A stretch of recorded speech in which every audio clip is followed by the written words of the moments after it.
Parkinsonism. As you know, it is a disease of the nigrostriatal pathway. And in the nigrostriatal pathway, there are two neurotransmitters. The first neurotransmitter is dopamine, and other is acetylcholine. So, in the disease of nigrostriatal pathway, there is decreased level of dopamine. With the result, there is imbalance between the two. Look at, normally this is dopamine, acetylcholine. They are in balance. But here the dopamine level goes down. So there is imbalance between the acetylcholine and dopamine. Our aim of treatment is to maintain the balance. So we can do either by giving a dopaminergic drug, or we can give a anticholinergic drug. That is the basic principle based on this pathophysiology. Okay. So now come the what are the causes of Parkinsonism?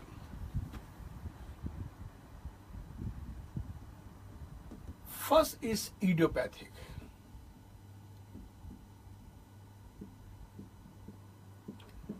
It is this entity which is known as Parkinson disease.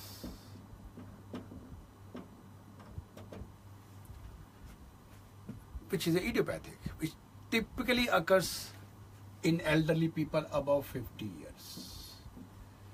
Since it's a type of neurodegenerative disorder, so it occurs in elderly people. Other causes are, it could be drugs which block dopamine receptors. So as the dopamine receptors are blocked, there will not be any action of dopamine. The best example is phenothiazine.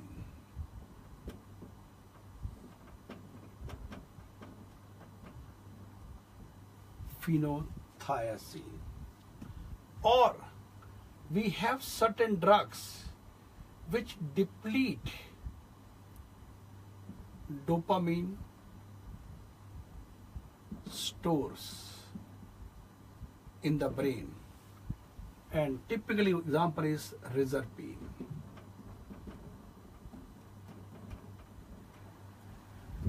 They are the blocking drugs, receptor blocking. They are the one which deplete the store. And it can be caused by repeated head injury also, so-called punch.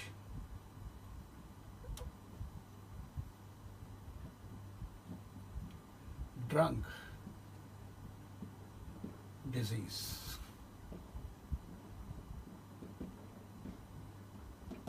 Repeated head injury. The famous boxer Muhammad Ali was a patient like that only. In the final days of his life, he was suffering from Parkinson because of repeated head injury. But Wilson disease,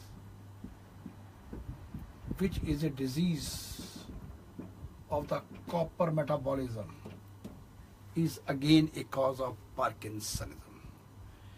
Rather, I quote a line. Remember, Parkinson disease as such is a disease of about elderly people. Regarding drug-induced, induced Parkinson, it's a very short history. And repeated head injury history is clear. But if you are getting a patient below 40 years with feature of Parkinson disease, you should always investigate for Wilson disease. Remember, repeating second time, a young patient come with feature of Parkinson, you should always investigate for Wilson disease. Typically, what we can do as an OPD procedure, we can ask for KF ring. We can send the patient to a ophthalmologist by slit lamp examination. He can check the eyes in the upper and lower quadrant. He can look for KF ring, If it is there, it's highly suggestive of Wilson disease as a cause of Parkinsonism. So this is regarding the causes of Parkinsonism. Now let's see what are the clinical features of a case of Parkinsonism.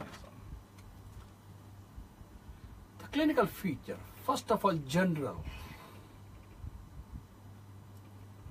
In the general appearance, patient usually has mask-like face.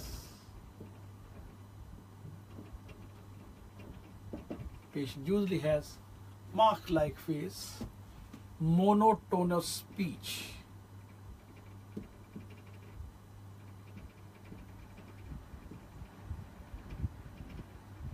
Then, usually patient has flex posture.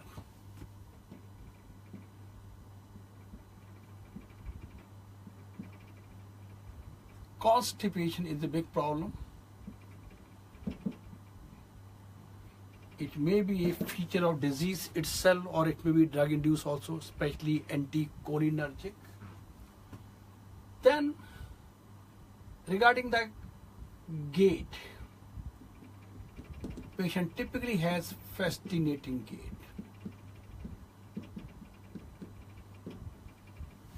Now, what is the special thing about this gait? First of all, it is difficult to start. Difficult or slow to start.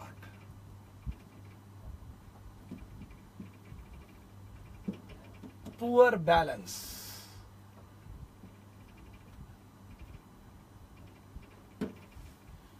Steps are very short.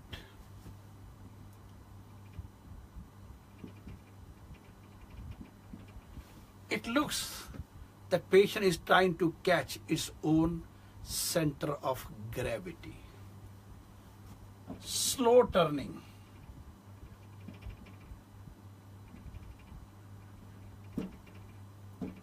And difficult to stop also.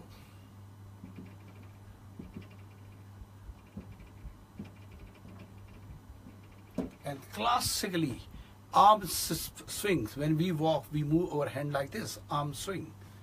Arm swing is reduce. Reduce, arm swing. Okay? This is all about the gait in a patient of Parkinson. What else is there? Classically, we have a triad of hypokinesia. Triad. Hypokinesia.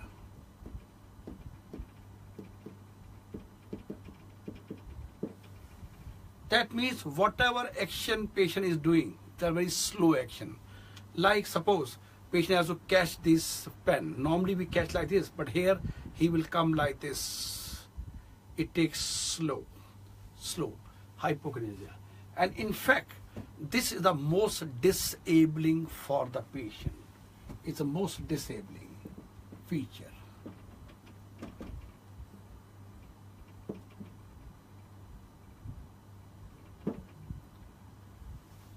Second is tremor. It is resting tremor. Typically start in the thumb like this.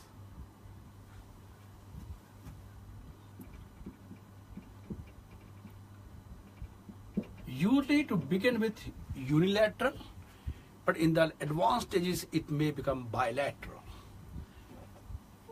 And it is 4 to 8 per second. It's coarse tremors. Then third thing is rigidity. It is usually cogwheel rigidity.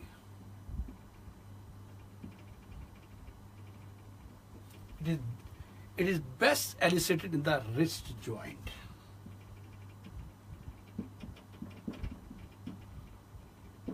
Patient may even have plastic type of rigidity.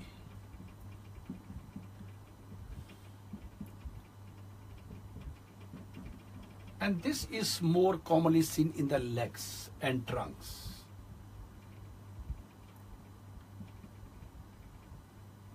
In fact, what the flex posture we get in a patient of Parkinson, it is again partially due to rigidity in the trunk also, right? So, what else are the features? Other than this classical triad, other features are micrographia, handwriting becomes smaller and smaller.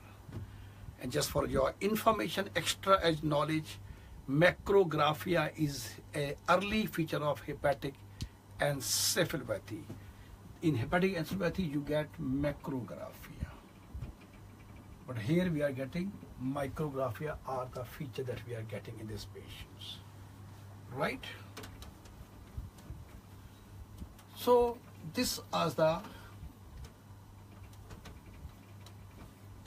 now there are certain association with Parkinson. The association are: number one, shy, dragger syndrome. Here, Parkinsonism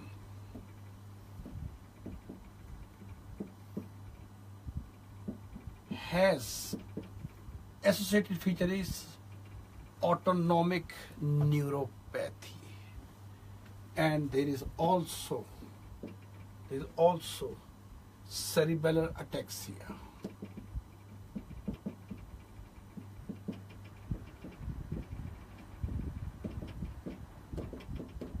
Okay, so patient additional problem of lot of ataxia of so-called cerebellar nature, and because of autonomic neuropathy, patient has arrhythmias and postural hypotension.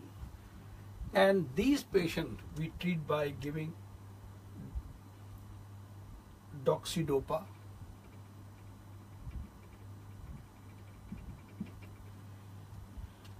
one more association of Parkinson is progressive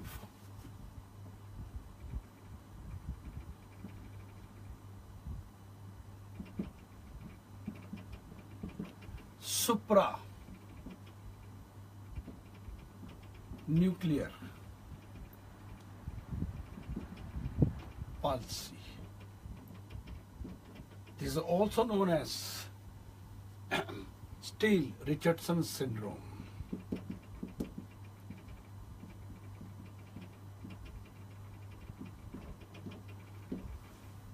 In this, again, typically a disease of the elderly person, but hallmark is gaze palsy.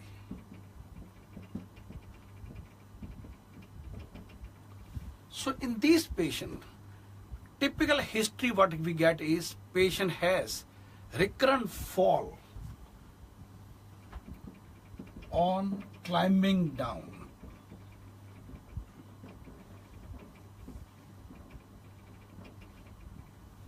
Okay, and in these patients, they have an extended posture.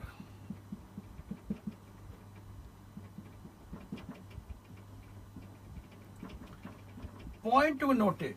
Otherwise, usually in Parkinson, they have flex posture, and tremor are uncommon in this patient.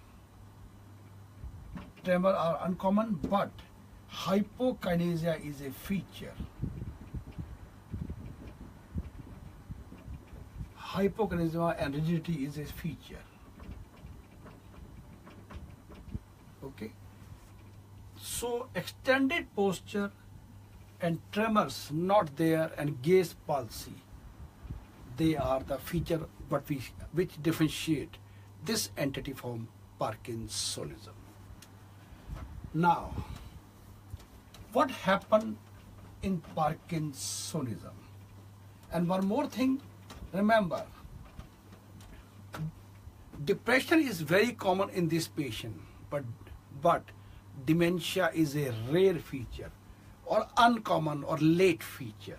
But at time, Parkinson. So fourth association is that in the patient of Parkinson, dementia occurs.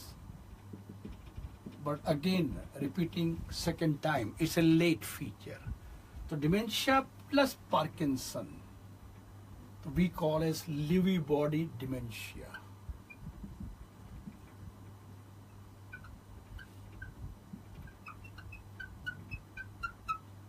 Lewy body dementia. Okay. Now, what is the basic pathology what we happen? So the pathology is in Parkinson and all the variant, alpha synuclein proteins are deposited in the brain. It's a very frequently asked question. Okay, and that's the reason why all pathology occurs. And now a very simple question to you. Try to answer this question. Question is, what is the best method to diagnose, or which of the following is the most accurate way to diagnose Parkinson? Which of the following is the most accurate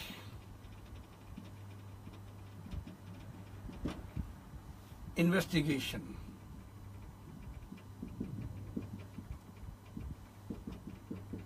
to diagnose Parkinsonism? P for Parkinson. Option A, CT head. Option B, MRI head. Option C, contrast CT. CT with contrast, of course, of the head.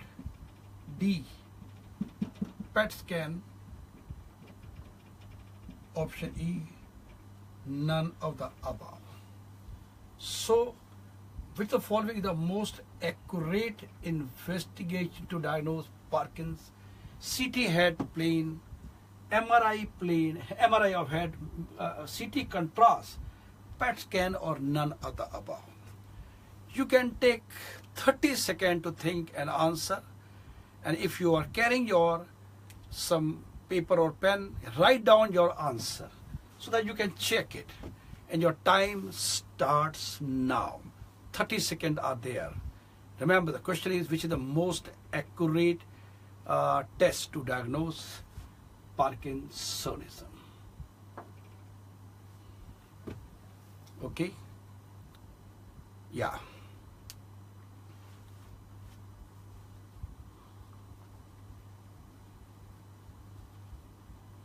Okay, fine. How many of you have said CT head? Raise the hand. MRI head, CT contrast, PET scan. Well, the answer is none of the above, because none of these tests is a diagnostic investigation. Diagnosis is clinical.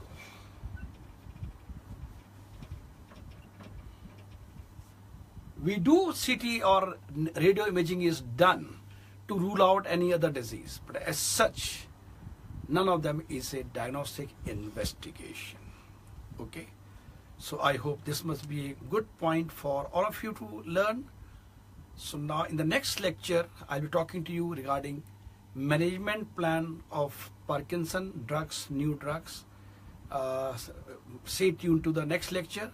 In the meantime, I have already done many lectures which are there in YouTube. You can go to YouTube. And one more thing, if you want to get connected with me directly, you can right now join me on my WhatsApp number. My WhatsApp number is 99682 88832. So what you do, you write your name, your college of MBBS, which year you are studying, undergraduate or intern, post-intern, whatever you are.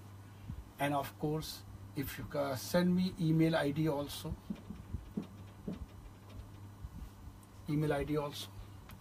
and don't forget to write Faecbook. That means you are a student of Faecbook, so I know, and then I can have a direct chat with you also. Please do give the feedback. I hope you are liking the lectures and they must be benefiting a lot. If you want to study any particular topic, don't hesitate to share your views. I'll be pakka taking the lecture in the due course of time. Again, waiting for your WhatsApp. Thank you very much for watching this video. Bye-bye.